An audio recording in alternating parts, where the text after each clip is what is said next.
What's going on, everyone? I'm making this video to teach you how to compress a trunk strut arm for installation. So my trunk strut arms went out on my vehicle. They have actually been worn out for quite some time, but I've just recently gotten around to replacing them. As you can see, here's the old one. It just compresses like nothing. Obviously, it's not supposed to do that. So I went ahead and ordered a new trunk strut arm. And usually I've already had to replace my hood strut, and that one was actually an easy installation. But when I had to do my trunk strut arms, I've noticed that I was actually having to struggle quite a lot. And that's due to the reason that there's 15,000 PSI packed into this little thing right here. So it's pretty much impossible to try to compress these things by hand. I was trying to figure out all kind of ways to try to get this to fit on my car. At first I thought I had ordered the wrong part, maybe, but on the website it said I had to order the right part. That's why I knew, you know, I must be doing something wrong, or I don't know. But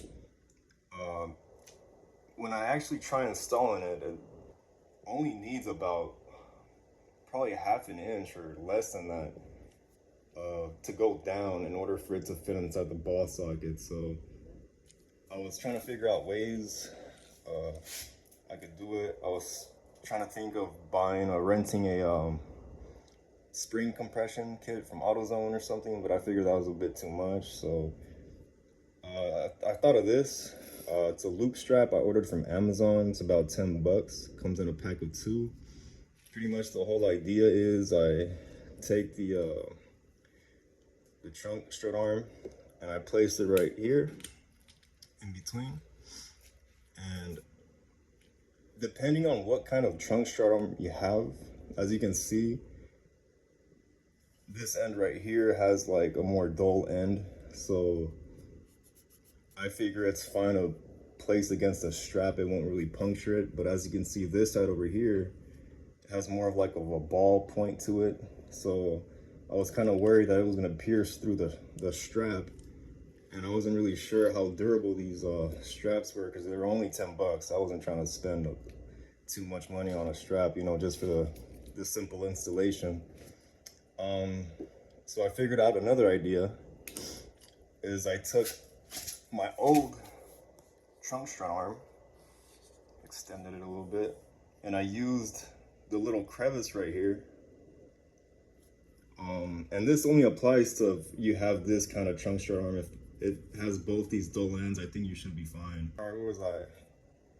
All right, yeah, so if you have both the dull ends on your trunk strut arm, I think it's okay. You don't have to do this technique, but if you have like this point right here, what I did was I placed this sort of like that, right?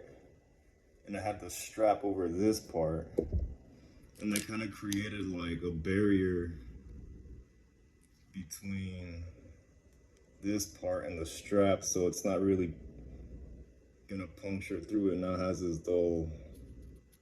Let me see if I can try to set it up here.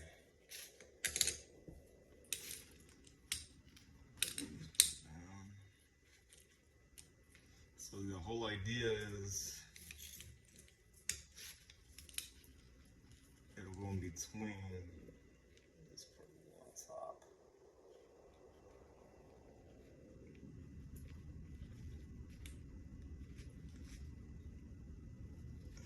Sort of like that.